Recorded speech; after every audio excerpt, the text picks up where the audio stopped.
Are you down for this? If you're in the mood, you say. If you're in the mood. Assalamualaikum warahmatullahi wabarakatuh.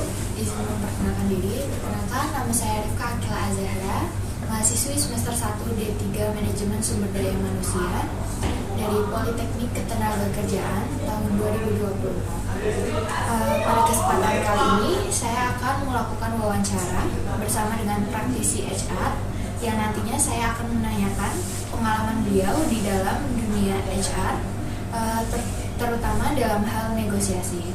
Sudah hadir di samping saya ada Ibu Tasya dan Pak Dodi. Halo. Bisa dimulai sekarang ya. Oke. Menurut Bapak dan Ibu, bagaimana cara HR memakai skill negosiasinya? Bagaimana cara HR menggunakan skill negosiasi? Oke. Caranya pasti gini. Negosiasi itu pasti akan digunakan ya. Jadi bukan cuma sekedar oleh HR, tapi kebetulan kan ini informasi yang ingin didapatkan dari HR. Ya, kami gunakan negosiasi skill itu pasti berhubungan dengan satu waktu proses karyawan masuk, ya, pencarian dalam hal prosedur pencarian karyawan. Nah, itu kan kami harus seleksi, kemudian kami harus panggil interview, dan di dalam interview itu kan ada satu proses negosiasi. Ini saya potong ya, lanjutannya kan tahapan, kemudian kan ada proses negosiasi. Negosiasinya apa? Satu, negosiasinya mengenai level pangkat, ya kan? Kemudian negosiasi terkait salary, ya kan? Benefit dan salary. Ya, itu dari proses rekrutmen. Kemudian skill negosiasi juga digunakan oleh kita ketika kita melakukan pelatihan, training dan pelatihan. Negosiasi di mana? Ya, kami harus meminta waktu kepada teman-teman di antara sibuk-sibuknya bekerja untuk bisa mengikuti pelatihan tersebut. Kan ada satu proses negosiasi. Paham nggak maksud saya? Jadi ketika kita menawarkan, kami ada rencana untuk mengadakan pelatihan dan training. Nah, tanggal sekian. Nah, itu kami sebarkan ke karyawan. Di situ kan ada proses negosiasi. Aduh, bisa nggak Bu, jangan tanggal sekian, soalnya kami lagi ada acara misalkan, atau lagi ada tugas. Sementara kami juga kan punya deadline, ya kan? Nah, disitulah terjadi proses negosiasi, gitu kan ya? Nah, itu dari proses training ya. Apalagi Pak Dodi bisa nambahkan? Penambahannya sih ya hampir mirip kan. Ya, ini mungkin juga dalam satu bagian proses rekrutmen. Kita juga biasa negosiasi terkait dengan jadwalnya. Misalnya kan kita biasanya nih punya jadwal ini karena kita harus ngikutin user ya. Misalnya usernya bisanya tanggal sekian, ternyata kandidatnya nggak bisa tanggal sekian. Nah, kita harus bisa bernegosiasi dengan kandidatnya. Banyak hal yang harus kita pertimbangkan. Misalnya, oh ternyata usernya ini punya waktu hanya seminggu sekali. Kalau misalnya minggu ini nggak dapat, bisa lagi di minggu depan. Maka prosesnya akan lebih lama lagi. Disitulah kita keluarkan skill negosiasinya kita. Jadi bisa ketahuan ya, skill negosiasi digunakan oleh HR satu dalam proses perekrutan, ya, perekrutan, kemudian pelatihan, ya kan, pelatihan ya. Banyak lagi, misalkan dalam hal coaching dan konseling, ya kan. Nah, itu juga kan ada proses negosiasi. Apa proses negosiasinya kalau kita coaching dan konseling, gitu kan ya? Kita minta supaya mereka memperbaiki, ya kan? Itu kan ada negosiasi juga tuh, negosiasi agar mereka bisa memperbaiki memperbaiki misalkan kedisiplinan, ya kan? Bisa kan minta mereka. Nah, dalam proses negosiasi itu kan terjadi, sebenarnya negosiasi itu apa sih? Nah, ya kan, kesepakatan antara dua pihak, dan di mana si HR ini berharap bahwa pihak yang kita maksudnya pihak mereka itu setuju dengan dealnya kita, gitu kan? Oh iya. Oke, silakan. Pasti kan seorang HR itu punya tantangan dalam bernegosiasi ya Bu. Tantangannya itu apa aja sih Bu, dan solusinya gimana? Negosiasi itu terjadi baik-baik saja bila di antara dua belah pihak saling setuju, ya kan? Tapi ada kalanya pihak yang kita ajak bernegosiasi itu tidak sepakat. Iya. Misalkan dalam hal pemutusan hubungan kerja, Oh, iya. ya kan?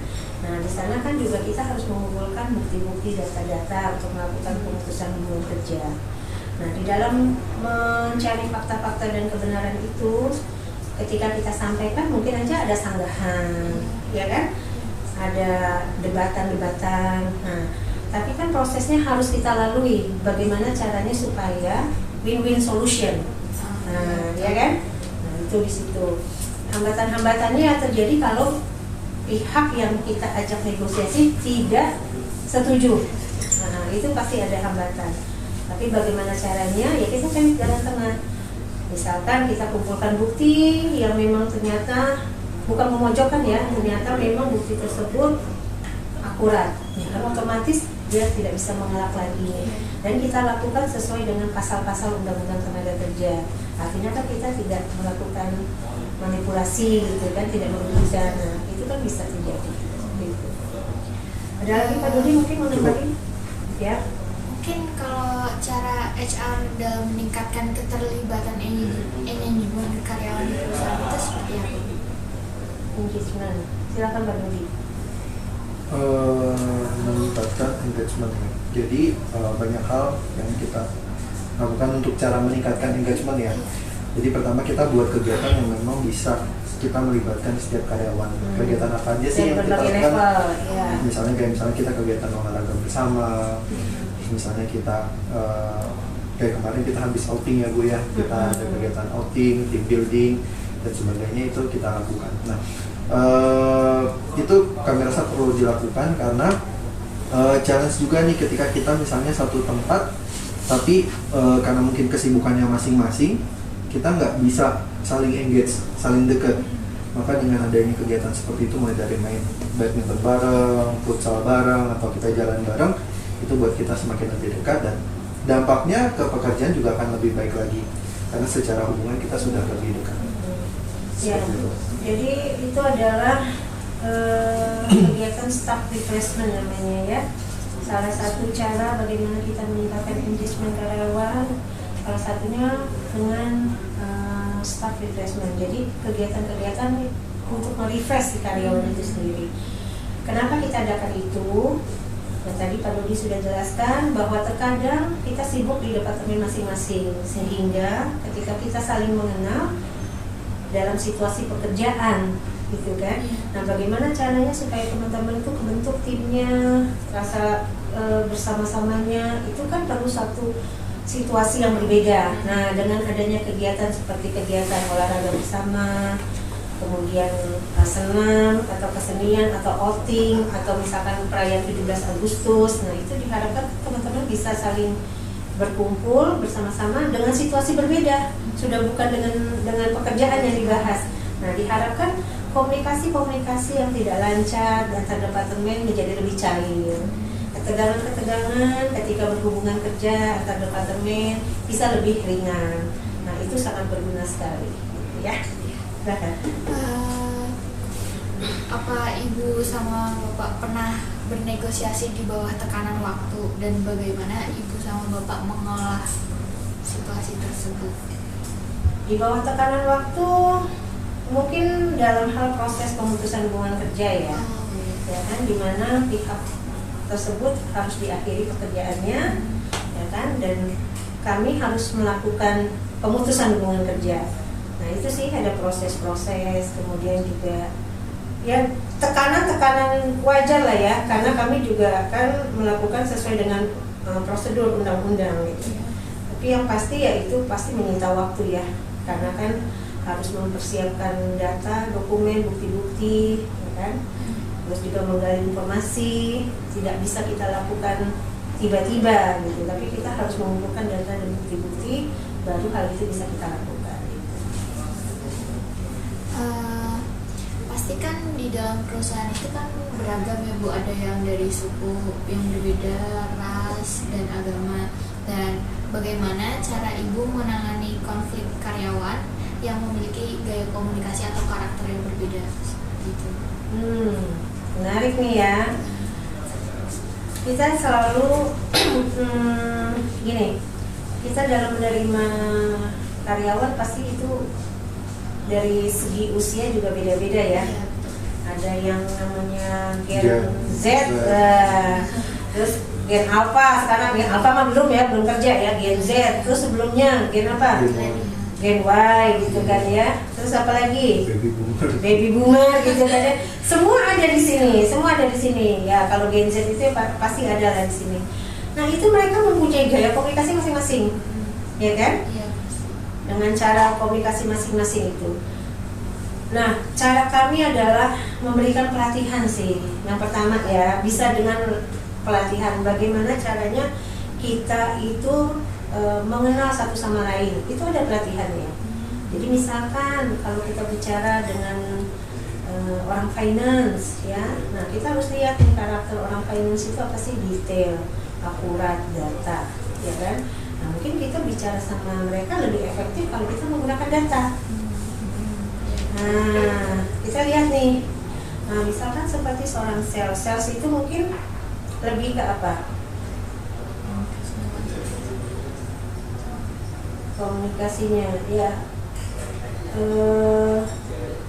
Kalau biasanya kalau sales itu kan lebih ke apa ya? Bukan ini ya, lebih terbuka mungkin ya, lebih terbuka ya, extrovert mungkin lebih terbuka ya, lebih terbuka. Jadi cara bicaranya juga mungkin lebih enak, dengan ide-ide, dengan hal-hal yang bisa mereka terima masuk akal gitu. Tanpa menggunakan data sih mereka udah harusnya sudah bisa lancar gitu. Jadi bagaimana caranya kita menghadapi orang-orang yang mempunyai perbedaan komunikasi, yaitu ya pelatihan lah ya, pelatihan.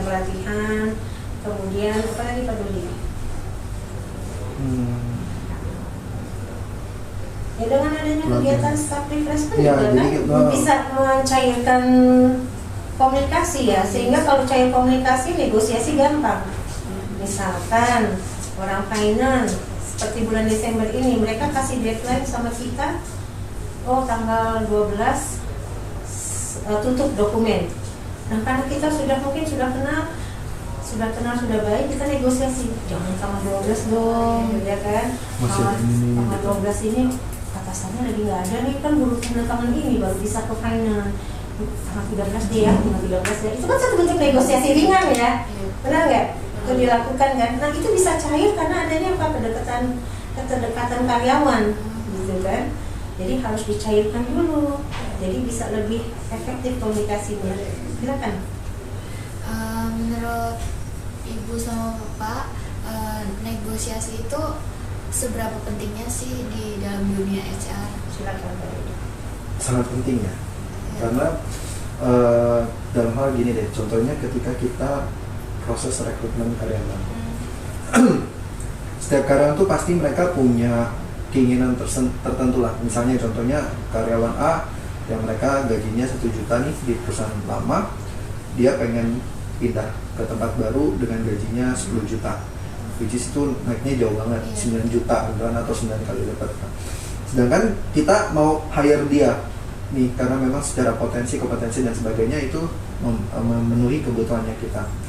Nah, tapi kita juga harus mempertimbangkan bahwa ketika kita merekrut dia dengan misalnya oke lah, kita memang bisa kasih dia gajinya sampai 10 juta itu, tapi ternyata kita harus juga memperhatikan teman-teman yang mungkin seusianya, sama pendidikannya, sama background pengalamannya dan sebagainya. Ketika misalnya ternyata di lapangannya nggak sama, maka kita harus negosiasi ke orang tersebut, karena nantinya ada ketimpangan antara karyawan yang baru ini sama karyawan existing kita. Disitulah kita keluarkan yang namanya skill negosiasinya kita. Kita pelajari kondisinya dia di tempat itu seperti apa yang menjadi kekurangannya, dan apa yang memang menjadi kelebihan dari tempat yang kita tawarkan atau dari tempat perusahaan kita. Seperti itu. Itu dari sisi negosiasi yang ngantuk Mas. Itu negosiasi yang berkaitan dengan rupiah, ya kan? Contohnya tapi seperti proses negosiasi itu sebenarnya bukan hanya sekedar uang. Betul. Bagaimana mengarahkan karyawan bisa lebih tertib, ya kan? Itu negosiasi loh sama karyawan loh. Ya dong, negosiasi balik lagi kepada pengertian negosiasi apa? Kesepakatan, mencari kesepakatan dua belah pihak. Misalkan ada satu pihak yang undisiplin, sementara tugas HR adalah menginformasikan peraturan perusahaan kan, menertibkan ya kan. Nah, di situ kan ada proses negosiasi. Gimana sih absen kamu sekarang berantakan? Contoh ya, absen kamu berantakan loh. Kan kamu tahu ketentuan kita seperti apa. Ya saya telat-telat karena hujan, kemarin bocor segala macam. Nah, ada strateginya lagi lah. Kita kan ada peraturan. Kalau kamu misalkan ada kendala di lapangan, kamu kan bisa tulis izin, ya kan? Ada masalah di jalan, misalkan ban bocor. Nah itu kan proses negosiasi supaya absen kamu tuh juga kelihatan loh, ada kejelasan kenapa kamu terlambat. Intinya kan ada kesepakatan, oh gitu ya Bu, iya Bu, maaf saya lupa. Nah win-win solution ya tuh, win-win ya. Artinya seorang HR juga melakukan tugas dan tanggung jawabnya, absensinya juga rapi, dan karyawan juga terinfo nih, oh kemana dia telat, oh dia telat karena suatu hal gitu ya. Jadi win-win solution. Ingat, negosiasi itu kaitannya bukan hanya sekedar uang, bagaimana membuat mereka menjadi sepakat dengan yang kita inginkan, itu adalah satu proses negosiasi. Paham ya? Oke, good. Peran soft skill negosiasi itu berguna nggak sih menurut Ibu sama Bapak dalam dunia HR? Berguna. Salah satu spesifikasi atau kompetisi yang harus kita miliki, ya atau yang kita cari kalau kita sedang meng-hire karyawan, negosiasi skill. Iya. Apa? Sales. Iya dong. Komunikasi dan negosiasi skill. Lihat juga dia itunya apa, jabatannya apa. Sales harus bisa negosiasi skill. HR apalagi. Collection atau staff AR di finance apalagi harus bisa punya negosiasi skill ya. Terus apa lagi? Purchasing. Ya kan? Purchasing kan negosiasi itu dalam bentuk uang. Terus apa lagi? Pemimpin-pemimpin juga harus bisa negosiasi skill. Karena kan mereka kaitannya dengan pihak lain, misalkan bos, ada investor. Ada nggak proses negosiasi? Harus ada, ya. Paham ya? Yang nggak ada proses negosiasi apa? Kira-kira jabatannya menurut kamu? Kayaknya perlu semua deh. Perlu semua. Seorang resepsionis pun melakukan negosiasi, ya. Itu. Tapi dalam bentuknya berbeda-beda. Bukan dalam hal bentuk uang, tapi mereka mungkin negosiasi dalam bentuk waktu, ya kan? Sebentar ya Bu, saya akan hubungi. Nah itu kan mau nggak orang itu menunggu? Nah itu kan harus punya skill komunikasi seperti itu dan negosiasi agar si karyawan jangan marah, minta si tamu jangan marah misalkan, ya. Apa Ibu punya pengalaman dalam negosiasi yang paling berkesan yang pernah Ibu hadapi mungkin atau Dalam hal pemutusan hubungan kerja saya mah sangat berkesan banget Bu? ya berkesan. Kenapa? Ya memang waktu itu prosesnya karena satu kesalahan ya. Nah, jadi memang HR itu kerjaan yang paling tidak enak adalah ketika harus melakukan pemutusan hubungan kerja. Tapi dari situ kita banyak belajar hal lah. Ya, kan, nggak mudah loh ngurusin orang, ya, banyak faktor. Itu menurut saya sih paling berkesan lah, karena liku-likunya ada. Terus apa lagi ya? Apa Pak Dodi? Negosiasi yang paling berkesan bagi saya sih ketika hubungan pemutusan kerja. So far sih kayaknya memang terkait dengan pemutusan hubungan kerja sih. Kalau yang lain sih ya Paling penerimaan karyawan, tarik ulur, misalkan untuk jabatan tertentu, minta rupiahnya besar gitu kan ya, tarik ulur, bagaimana sih caranya supaya dia tuh bisa join tapi budget kita aman gitu kan. Nah kita cari akal tuh, oh ya kita tonjolkan benefit kita yang lain gitu, atau kita cari tahu di perusahaan tempat dia bekerja apa sih yang tidak ada gitu. Iya, misalkan gaji saya sekian loh, gitu kan. Cuman budget di sini kurang dari itu.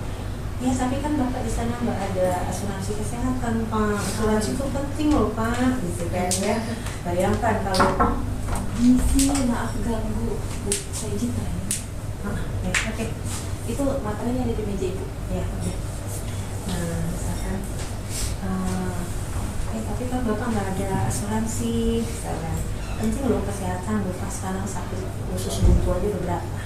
Bapak gaji besar, tapi kalau rumah sakit nggak ada, kan bisa pakai BPJS gitu kan, bisa kan? Ya Bapak BPJS Bapak, bukannya kita mengecilkan BPJS, tapi kalau ada double cover kan bukannya lebih baik. Bapak punya BPJS, Bapak punya asuransi kesehatan swasta, kan bisa lebih baik. Nah, dia kan mulai goyang tuh. Oh iya juga tuh, Pak, limit di sini bukannya satu untuk semua loh. Punya Bapak asuransi limitnya 1, istri 1, anak 3 loh Pak. Bayangin loh Pak. Jadi Bapak nggak usah mikirin lagi masalah benefit kesehatan, Bapak tinggal bekerja. Gitu. Bayang ya. Jadi ketika dalam proses negosiasi kita harus gali dulu informasi apa yang tidak dimiliki oleh orang tersebut. Gitu. Nah di situ kita bisa gunakan sebagai kekuatan kita. Mungkin cukup segitu sih Bu. Cukup, Dari bisa. saya.